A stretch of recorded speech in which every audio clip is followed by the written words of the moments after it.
We are back. It's been a month since we've had a new episode of PodPaca, and I am so excited that we are back for the summer. This summer, we are going to have a new episode every single week. We cannot wait to share the conversations we are having with so many wonderful people from small communities with our listeners. Our first episode today is unbelievable. We actually have two different guests today from two different walks of life. Our first guest is one of two people to receive the top 4 awards from the American Foundry Society. He really is a foundry legend.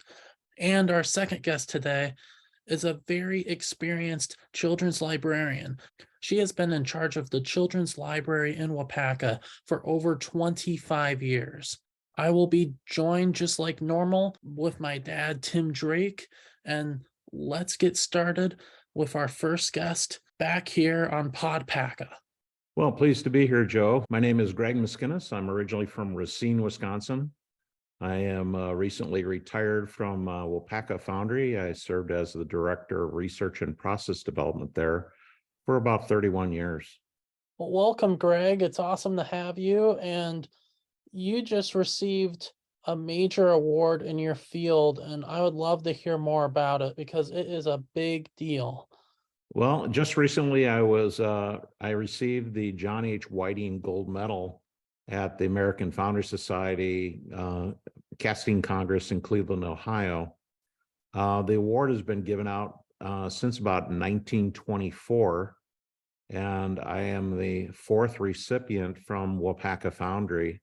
Previous recipients were Don Brunner, one of the 3 founding members of the original Waupaca Foundry, Gary Tho, and Gary Gigani, and now me.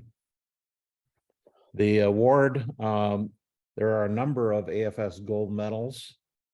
This one is the John Whiting Gold Medal. It's awarded to the two members that represent the ferrous or iron and steel-based companies. There's also medals that are recognized achievements in management. There's also a sympathetic medal that represents the non-ferrous metals like brass, aluminum, bronze. It is for your achievement in your industry.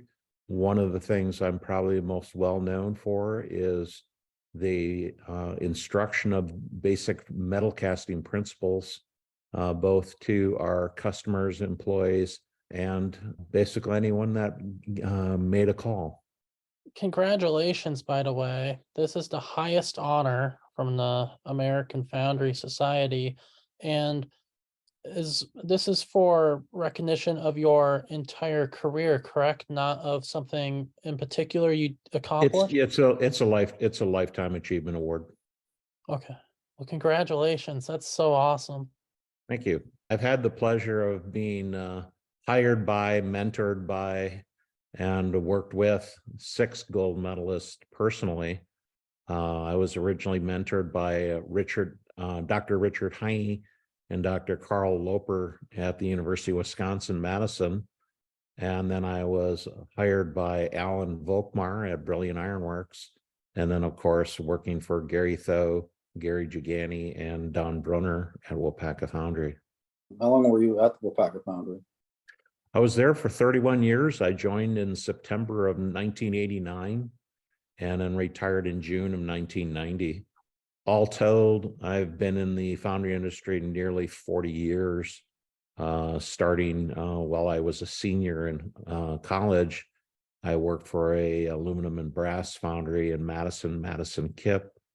And then after graduation, started at Brilliant Ironworks. Brilliant Ironworks has a very distinct relationship with Waupaca Foundry, in that the 3 founders of the modern Waupaca Foundry were all previous employees of Brilliant Ironworks. For those who don't know, Waupaca Foundry employs the most people in Waupaca, and they have multiple locations, not just in Waupaca, Wisconsin, but also across the country. But in Waupaca, Wisconsin, they have the most plants there. They have plants 1, 2, and 3.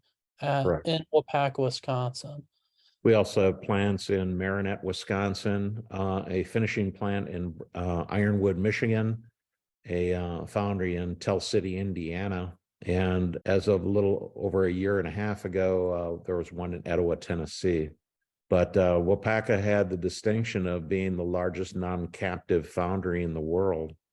They were responsible at the height of the industry, responsible for about 20% of all iron castings made in North America. Wow. So we were very fond of maybe bragging a little bit about our position in the world. If Waupaca Foundry was a country, we would rank as country number 8, right behind Germany, ahead of France in terms of ductile iron and gray iron castings. That's incredible. Yeah, there's, the people of Waupaca certainly can be proud of their achievements. Number of generations that have gone through Waupaca Foundry.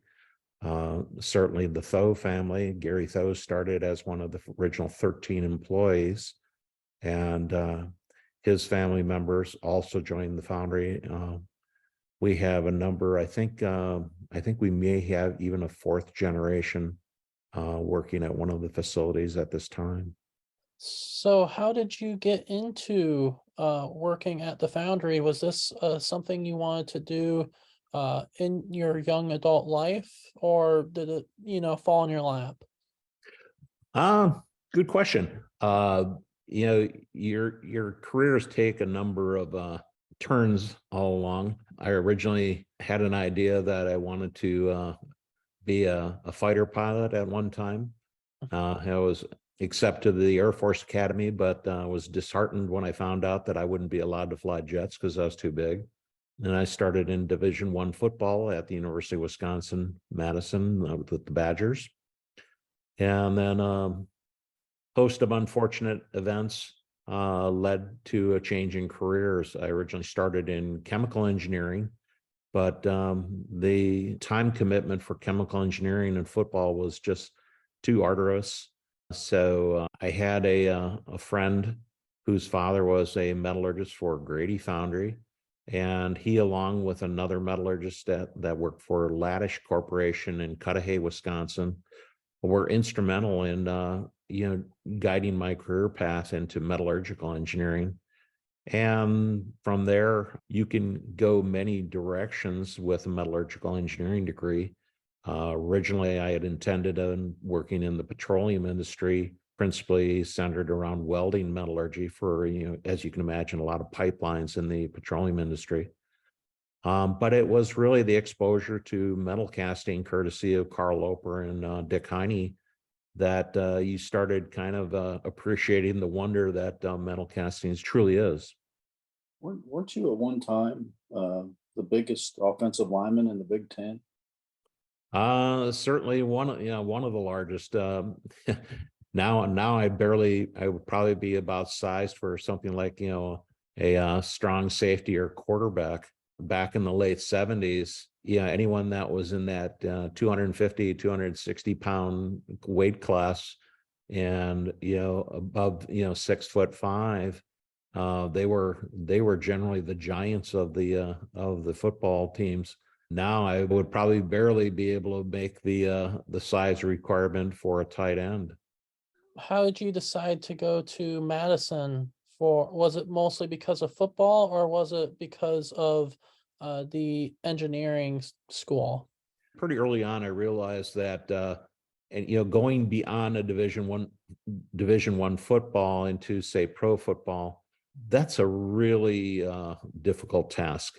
At the time, and I think it's still basically true, about one of every 100 and 110 players on a team will make the transition from Division I football to pro football. And so you'd be pretty silly not to have a good sound plan B. And when I was in high school, I was very good in physics, mathematics, and chemistry, and had an interest in chemical engineering. And so initially I looked for schools that offered the best possible education. And really, when it came down to making the final decision, the University of Wisconsin was #1 in the nation in chemical engineering. So that ended the search, because you look at why would I want to go to anything less than #1? Yeah. And the same could be said for their metallurgical engineering program at the time. It was probably one of the most respected programs in the United States, and certainly challenged many programs around the world. If you would go to some of the other universities, you would find out that one of the basic textbooks for metal casting were written by 3 professors at the University of Wisconsin: Phil Rosenthal, Carl Loper, and Dick Heine. It's still probably one of the most respected tomes on metal casting. And I had the pleasure of helping do the rewrite of one of the chapters in its most recent edition. Wow, that's cool. You probably don't want to toot your own horn, but in this industry, you've definitely accomplished a lot. What do you tell others that want to get in the same field as you? What advice would you give? Well, a couple things I learned from Al Volkmar. He was one of the people, as an engineer, taught me that in God we trust, all others bring data. He also was big on making sure that whatever problem you faced, you had to have a measurement system. If you couldn't measure the problem, you certainly most likely wouldn't be able to solve it. And those are probably 2 of the most important things that I learned from Al. As I continued on my career, a number of people influenced.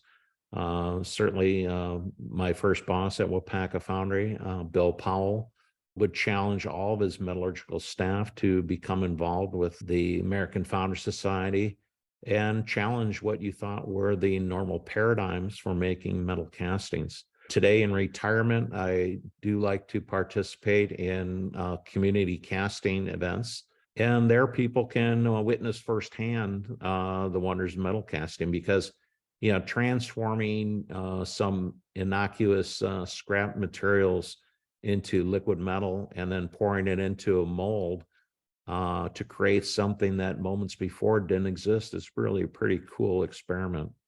And it's one of the few things that you can witness over a short period of time. So since the Waupaca Foundry is in Waupaca, does that small community know much about foundry making and cast making? I mean, that is kind of funny that, you think in a town that is known for one of the largest foundries in the world, that it would be on the lips of almost everyone in the town. It's like, yeah, I know exactly what a casting is. But surprisingly, because of the changes in curriculum at schools, metal casting isn't something that's really taught very often in the middle school or high school areas anymore.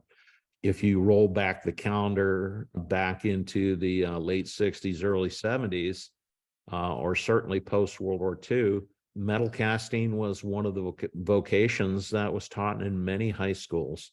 Then safety concerns came about and it fell by the wayside, and you started going into more fabrication type processes as opposed to metal casting. So metal casting kind of fell by the wayside. But really, it's important to our country's heritage, for one. There were a number of signers of the Declaration of Independence that were foundrymen. And one of the challenges with our former masters of our colonies was the thought that they would try to gather the raw material, which was called pig iron at the time, and that pig iron would be sent back to England to be further refined and then cast into valuable products. And one of the restrictions that England had was that you would not be allowed to make those materials or value-added products in the colonies. Wasn't the United States yet. So, it wasn't all about tea and taxation. It was also a restriction on businesses. I did not know that they taught metal casting in schools, and you're completely right. There's plenty of people that work at the foundry in Waupaca, but it's not taught in Waupaca schools how to do this specific thing at the foundry. So that's interesting that it actually used to be taught in the schools. Did they have systems set up in the schools, or did you have to travel to a foundry No, But actually, many schools had a smaller version of the melting system that we employ at the foundries in Waupaca called the cupola. The cupola is a simple shaft in its most crude form. It's lined with a refractory material like alumina that has a very high melting point. And you would place a material called coke, which is kind of like a kissing cousin of the charcoal briquettes you use in your Weber grill in the backyard. And that would be ignited, and then you drop your steel scrap and some other materials along with that to create the molten metal. And then at the base of the shaft, the cupola, you would have a series of tweeters that you would blow air at the coke and increase the temperature in that area, the area above, and that would create a sufficient heat to melt the scrap materials. The tweeters act kind of like when you had to try and speed up your grill and you stood around and blowing air on it, or maybe you were a little bit more sophisticated, had a bellows. That's what a tweeter actually acts like. It creates a constant stream of air to increase the temperature, and so you can create the molten metal. There were also electric furnaces that might be employed at some of the school foundries. If you back up into the early 30s, a company that you may be familiar with, AC Gilbert, probably more well known for the Erector set, but AC Gilbert had a number of vocational toys that encouraged young boys and girls to seek a career based upon these kits. And one of the kits they sold was the metal caster kit. And they had a basic one that included sand and mold flasks that would contain your patterns. And you would cast a lead alloy. And of course, if you saw some of the early caster kits that have this wonderful cartoon type image of mom and dad, hanging around the dining room table with brother and sister making lead castings on the dining room table. Well, that continued until the mid 60s, when people started really kind of concentrating on the hazards of lead. And so that disappeared and morphed into the casting of vinyl type subjects out of the fun flowers and bug sets that were made by Mattel. And so the lead casting toys basically fell out of favor probably by about 1970. But these initially were some of the first exposures to metal casting. They were my first exposure to metal casting. I made my first casting using an AC Gilbert caster kit while the astronauts were en route to the moon in 1969. I do have in my personal collection a mold of the first casting that I made. It's a crouching football lineman that was offered by AC Gilbert. So a lot of the reason they went out of the schools were because of safety concerns. Yeah, cupolas, if they're mishandled, well, when you think about molten iron, typically the temperatures are somewhere north of 2300, 2400 degrees Fahrenheit. And as you can imagine, that liquid iron in contact with moisture instantly expands that into steam and sends molten iron flying around. A cupola does have gases that could accumulate, and you'd occasionally have something like an explosion. And so that was pretty much frowned upon. Burning down your high school wasn't high on the list for your insurance underwriter. So those programs largely disappeared. Now we have had a resurgence. We've actually taken the elements of the original AC Gilbert caster kits and have a program called Foundry in a Box. And there we take some rudimentary patterns and allow participants to make their own molds and cast tin castings using basically an alloy of 100 or pure tin, which is non-toxic, to demonstrate the casting process. And we've taken our Foundry in a Box projects to the grade schools, middle schools, high schools, at the university levels, at the casting congress. They have Foundry in a Box. A few years ago, we actually took it to the Kid Venture down at the EAA Air Show to introduce the metal casting to the kids at Kid Venture. And in all told, in the 2 years that we had the program down there, we had over 4,000 kids make their first castings at EAA Kid Venture. And when we would teach our Foundry 101 Introduction to Metal Casting, one of the things that we would feature in that program was a session of Foundry in the Box, because it's surprising how many people have never made a casting before, and really having that first exposure to the actual casting process, and on a smaller scale, understanding exactly what goes into making a casting, the finishing that occurs afterwards, removal of what we call the parting line fin between mold halves. You might have a thin membrane of solid metal that needs to be removed either by cutting or grinding, or simply breaking it off. They got a much greater appreciation for the basic metal casting principles. There's nothing like a hands-on demonstration as opposed to just listening to someone drone on in the front of the room. Quite often when I traveled for the company, I would wear a logo shirt like I am wearing today. Yeah. And people would ask, well, what's a Waupaca? I'd tell them, well, it's a foundry. What's a foundry? And it's like, well, look at my watch, and it's like, well, we got 2 hours and you're not going anywhere.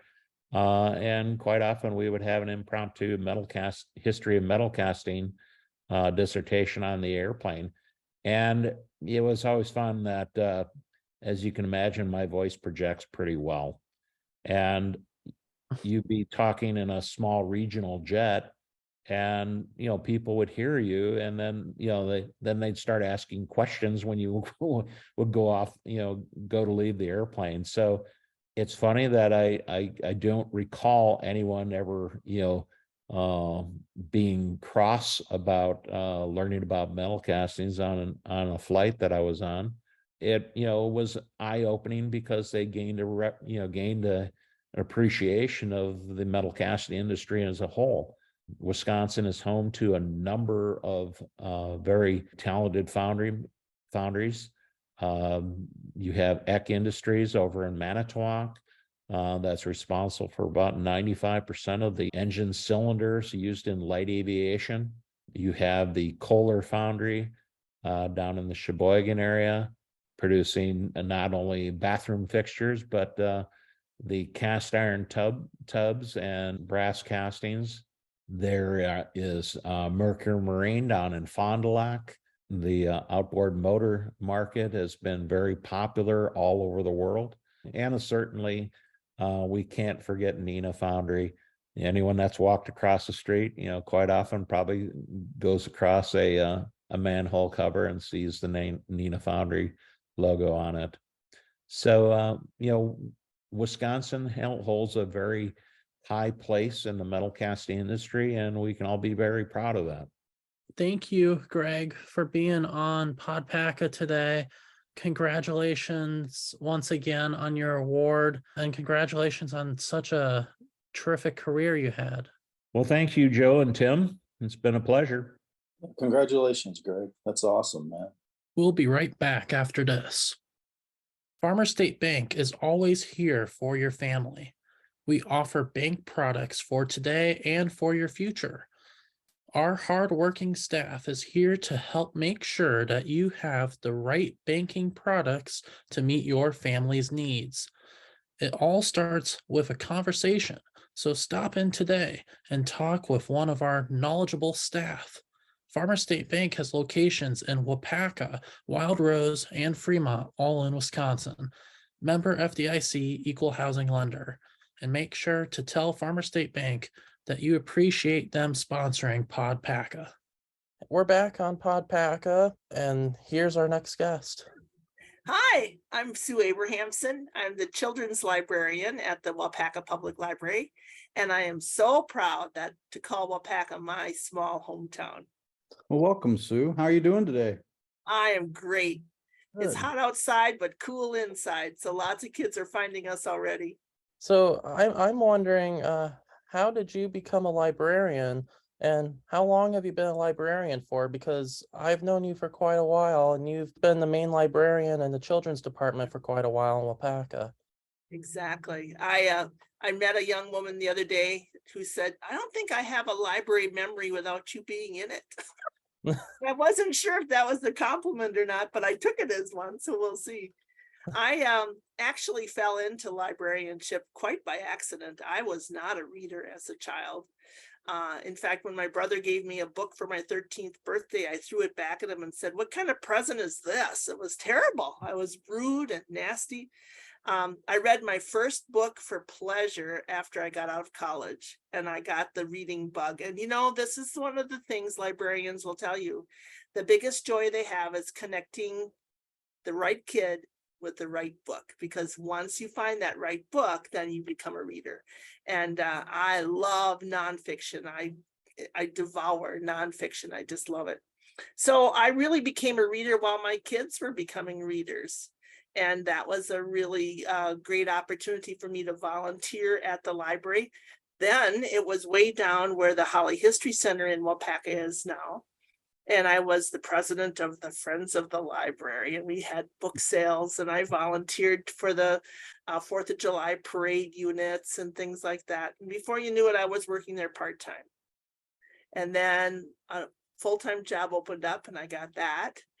And then unfortunately, my predecessor fell ill and needed to leave work. And I thought, well, they know my skill set. I'll see if I can get the job. And then I became children's librarian, and I've been here for 26 years. Wow. I know. So Joe, you're right. When you say I'm the only children's librarian, you probably know. So would you consider your job to be finding your dream job by accident, because you've stuck with it for so long and you seem to still enjoy it so much? Would you not replace this job for anything? At this point in my life, no, I really have found the sweet spot. I found a place where my love for people and my love for kids and finding the right job as a public servant, this is the right job for me.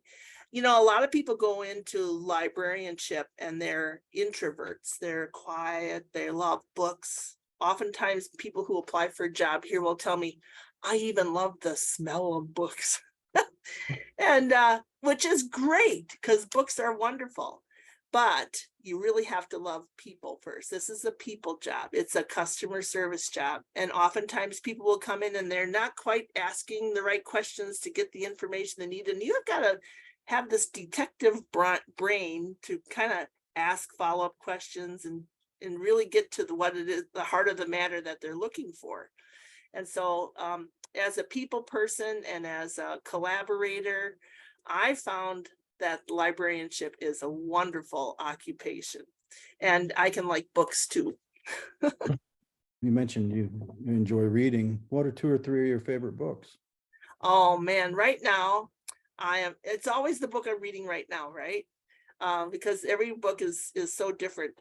I just started a book, an Asian American book about a young girl who comes to Minnesota to visit her grandparents and ends up staying because her grandfather falls ill.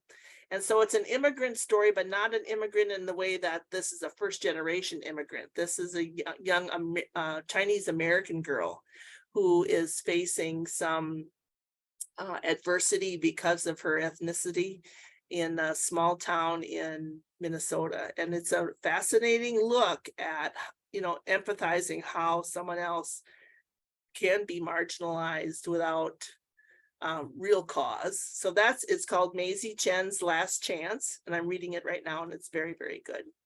And I just finished a young adult novel called All My Rage, which is really an excellent book with a lot of topics.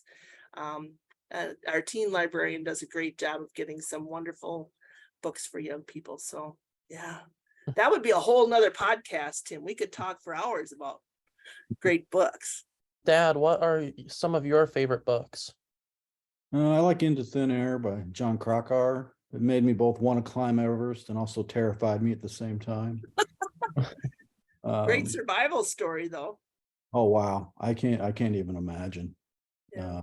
The loss of all those top-rated climbers and all Yeah. that. Just an incredible book. That would be nonfiction, and I always like Thomas Harris as an author as well. He did Silence of the Lambs. Yeah. What And, about you, Joel? Well, I enjoyed Ready Player One. That was a really good one, and that got turned into a movie later on.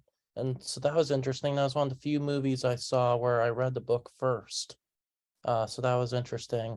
And so what do you, because people ask me all the time, does it matter if you read the book first? Do you like what you do first best? What do you think? For Ready Player One, I like the book a lot more than the movie, but that was also because the book had so many details and so many little Easter eggs in it, because it was just a big pop culture book pretty much. And I almost felt like the movie had to be split up into three because the story was so detailed and so long, and they tried bunching it all into one, and it seemed like just too much to tackle almost in one movie. But yeah, I guess it just depends. It depends on the movie too. Some of the movies are really good, like And Lord of some the aren't. Rings and Oh. Harry Potter, but some of the books are way better than the movies. So what I found, I read A World According to Garp, and then the movie had a wonderful cast in it with Robin Williams, John Lithgow, and the list goes on. But I didn't really like the book. Oh, really? I personally, no offense, I like that author, but I felt like it felt almost more like some kind of weird midlife crisis book going on. But the movie was exceptional. That's my book review It's for an the day. ongoing discussion every year at the library. Oh, I saw the movie. I go, well, that doesn't mean you read the book, because it could be two different things.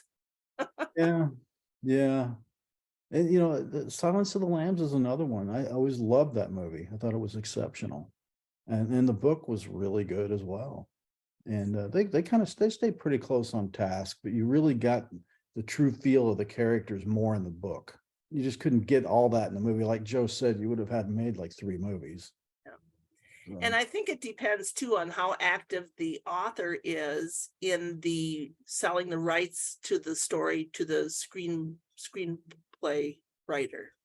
Because in some cases they just sell it and they lose all rights, and other times they hold on to some of those rights and have some say into how their story is projected onto a screen. So it's a fascinating industry, to tell you the truth, the whole publishing industry and how it turns to the movie industry.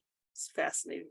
I do want to know more about what it's like being a librarian in a small town and a small community compared to a larger city.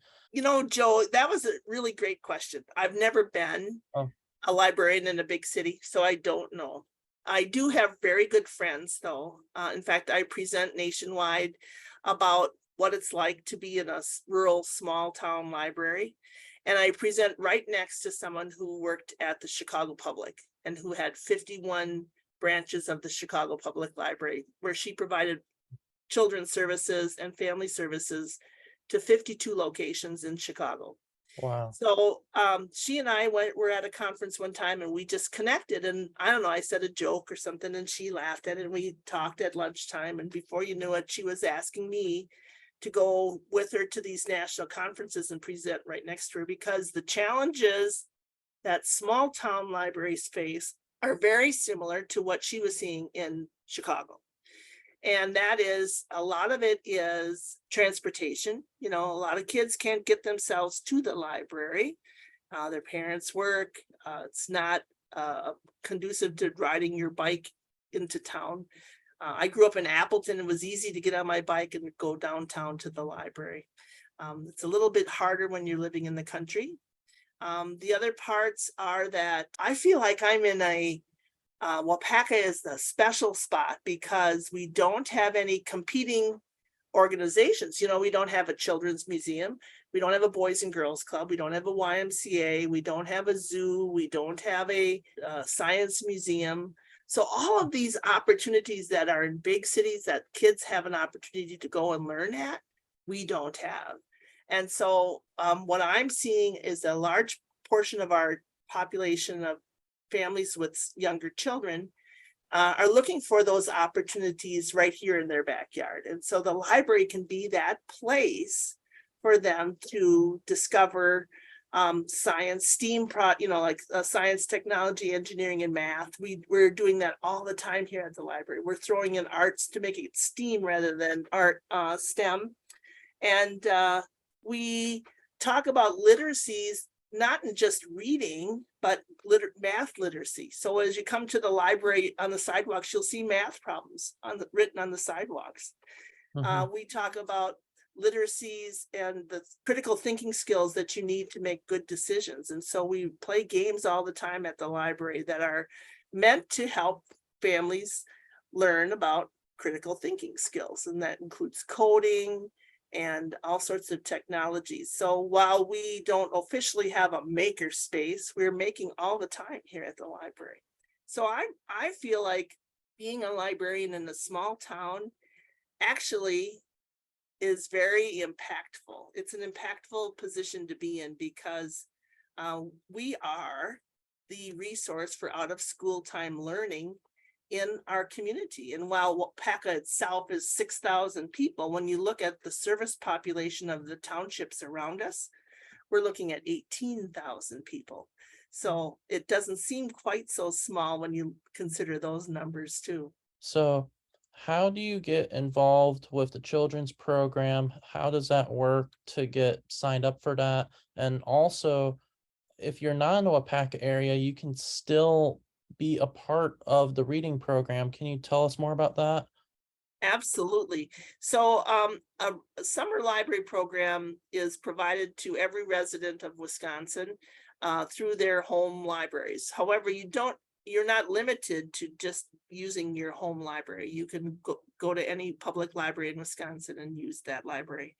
A theme is provided to us every year. This year's theme is All Together Now, which I love because it's all about collaboration and partnership. And that's exactly where we're headed in community building in Waupaca. Libraries can use it or go off on their own, but we usually stick with it and we use it for a whole year. So we've been saying All Together Now for since January. And they also provide us an online system of keeping track of your reading. And some libraries just keep track of reading and others do reading and activities, because for some kids, and like me, who wasn't a reader as a kid, a reading program would not have enticed me as a young person to keep learning. But activities, things I could go to, participate in, all hands on, that would appeal to me. So we offer 2 reading programs, one by counting books. If you read 50 books this summer, you complete the challenge and earn some prizes. Or you can count minutes. If you can get to 1,000 minutes this summer, then you earn your prize. And then there's a third program that you can join, and it's an activity. We give you 25 activities to do in Waupaca. And if you do 15 of the 25, you can earn a prize at the library. And there are activities like go on the painted mural scavenger hunt that we've got set up, or read outside for an hour, or visit a park. They're very simple to do, but they also get you out of the house and get you involved in the community. So we're excited to offer these, and you can find that information on our website. The program is called Bean Stack, and it is the online record keeping. And if you're not an online person and this is just too difficult for you, we'll help you get set up, or you can bring in, you can keep your records, your reading records on a piece of paper and bring it in. We're happy to enter that for you. There's no barriers. And of course, everything the library does is free and open to the public and available to anyone. So. And Bean Stack is the app. Bean Stack. And you spoke of some prizes. What are some of the prizes for doing this? Well, for children, we believe the best prize is another book. So we had a very generous donor who's given us thousands of dollars to buy brand new books for kids. So you're not getting books that someone else has discarded with their name in it, you know, from To Billy from Grandma. You're not getting used books, you're getting brand new books, and they're popular books that kids like to read. For teens, is an airplane ride. So the EAA, they're partnering with the EAA chapter at the Waupaca airport, so kids can earn an airplane ride. If they complete the challenges, there's going to be a huge party at the end of the summer that they're going to be privy to coming to because they completed the challenge. For adults, they have all sorts of interesting things, from puzzles and book bags and coffee cups and coupons for the community that you can win. So there's also books, but it's a little harder to find enough books for adults because the interests are so varied, you know. For the first time ever on July 22nd, there's going to be a library Renaissance Fair Day. Can you tell us more about what's going to happen there? You know, some of the best ideas happen when you're just hanging around with friends and someone goes, wouldn't it be cool if we had a Renaissance fair? And the next thing you know, 5 minutes later, everybody's throwing out ideas of what we could do, and then you just make it happen. And that's exactly what happened. We were at my house for a holiday party over the Christmas, New Year's season. And we were playing Uno or something around my coffee table. And all of a sudden someone goes, let's have a Renaissance fair. Next thing you know, we're having one. We tried to do one major event out on the front lawn last year. We played Monopoly, life-size Monopoly, which was a lot of fun. But this year we're throwing a Renaissance fair, and it's going to be Saturday, July 22nd, all day long, with the library staying open a little longer that day so that we can celebrate it even more. And we've got a group coming from the Milwaukee area that travels with their Renaissance troupe, and they're going to kind of be the center of our celebration. But the library and the community organizations that are partnering with us are adding pieces to it. So there's going to be a falconer there talking about how they used to hunt using falconry.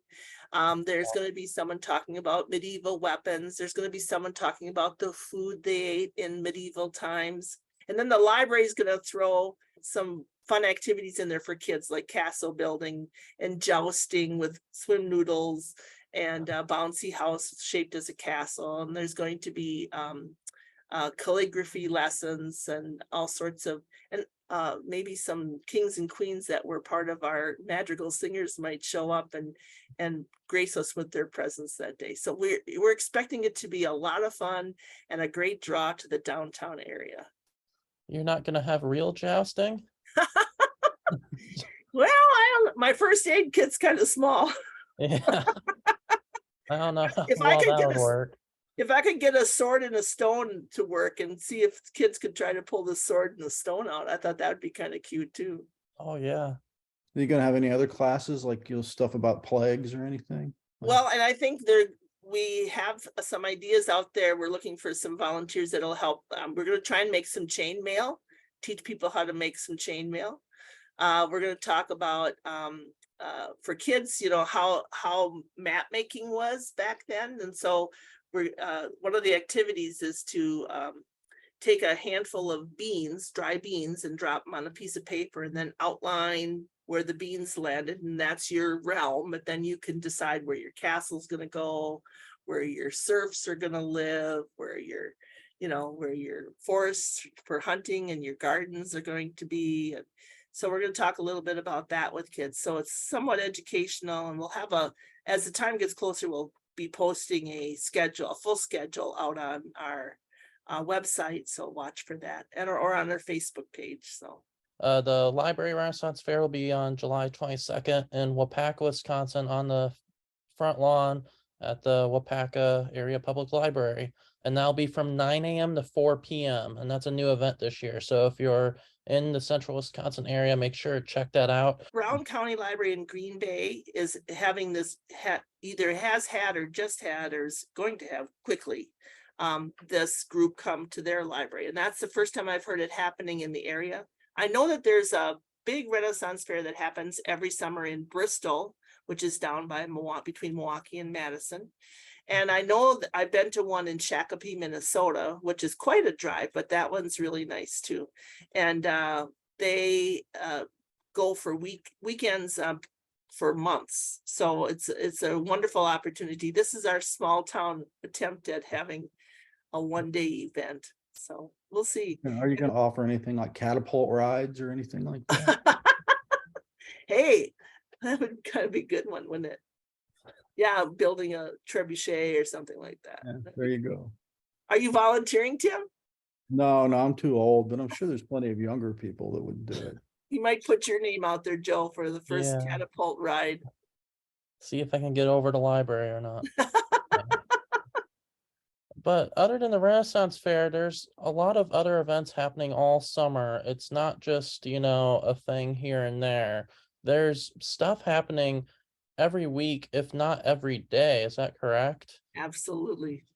Yes, between our three departments, we were pretty much covering the calendar like crazy. But new this year for our small town is putting in a splash pad. And that's going to be at our Swan Park, which is a great park for baseball, but now they're putting in a new playground and a splash pad, and that should be opening in another week or two. And why not capitalize on the crowd that's going to be waiting for the water to turn on? So we're going to have splash pad story time every Thursdays. Right before they turn the water on, we'll be out there with stories for small children. And when the water turns on, it's time for us to go back to the library and keep our books nice and dry. So watch for us in area parks. We're going to be at South Park and Riverside Park in the afternoons. We're going to be at community events like the community gardens, and we're having a special day at Turner's Farm Market, which is just outside of our town. We're going to be at the Lost Arts Festival at South Park. And every Wednesday there's an old car show right outside the library. And so often we will come out with our toys and games, and we'll be playing all sorts of fun stuff out on the front lawn. So one day this summer, we've got it scheduled where the local ping pong club is going to come and bring their tables and play ping pong with people. And other times it's going to be the disc golf, or maybe we'll do tie dyeing. In a couple of weeks, we're going to do some solar ovens out there because we're talking about solar energy, and we are talking about what sorts of environmental impacts solar energy can have in our future. So very exciting. So Yeah, just be clear, there's stuff for kids, teens, and adults. Just naming off some other things that you didn't even mention. There's outdoor movies at the Waupaca Airport. There are murder mystery parties for both teens and adults. There's writing clubs, Dungeons and Dragons, and adult Lego night at Hinder Brewing at H.H. Hinder, July 13th, 5 to 7 p.m. But, we talked about how wonderful the library is. I don't think we mentioned just how vast and how big the children's part of it is. It's pretty much the whole downstairs, right? Yeah. And it's just massive, and it's for every age range. So our building is 30 years old this year. We're going to have a little celebration this fall. And when they first opened it, when they were building it, the children's department was much smaller than it is now. And the stairway was very narrow, and someone came in and said, we got to change this. This stairway's got to be wider. We need more space for the kids. And they were very insightful, and I appreciate whoever that was saying it, because you're right. We have the entire lower level of the library the section that I'm responsible for is birth through 5th grade, 6th grade. And then our teen room, our teen librarian, Taylor Wilcox, does an amazing job with 6th through 12th graders and lots of programming. And she has a summer intern that helps her every summer. And Elena's here back from her first year at college and excited to do some programming with young people. So yeah, there's no reason to be bored in a small town like Waupaca. Is there anything else that you want to cover, Sue, that I'm missing? I just can't stress enough the fact that the library is here as public servants for the community. And our number one desire is to meet the needs of our community. So we're working hard on Spanish language conversation groups right now because the dynamics of our community is changing a little bit. So Tuesdays we have a Spanish language Como se dice, which is a conversation group. We have instituted a little free food pantry. A lot of people can't make it to the limited hours of the food bank. And so we have a closet that we weren't using that we have transformed into a food bank. So we really are becoming a spot of public service. When the job center closed, now the library is assuming the role of a job center. So we help people with resumes and job searches. The DMV doesn't print off any manuals anymore. So if you need a study guide to take a driver's test, you need to come to the library. And new services this fall expect to be able to get your passport at the public library. So we will become a passport agency so that people who can't make it to the courthouse before 4 o'clock on a weekday can actually either renew or apply for a passport. So a lot of services that are not traditional library services are going to be provided for us in a small town like Waupaca through the public library. That's terrific. That is so cool that you guys do so much more than just, you know, a normal library, pretty much. They have all those services. That a lot of that stuff is needed in small communities, and the library is a nice big hub to do that. So thank you again, Sue, for being on PodPaca today and telling us about the library, which is a resource that not only Waupaca citizens can use, but anyone. There's the Beanstack app you can download if you aren't in the Waupaca area, and you can be involved in this terrific program. Thank you, Sue, again for being on, and thank you for all your years of being a librarian and public servant to the community. You're welcome. My pleasure. Thanks. People like you that make it, you know, make Waupaca go. You know what I mean? So thank you for that. Thank you for saying that. I'm passionate about Waupaca, and I'm serious. When I walk down the street, I'm just smiling. There's just this grin on my face. I just love it. And there's no place else on earth I would rather live than Waupaca. And some people think it's too small, but it's just right for me.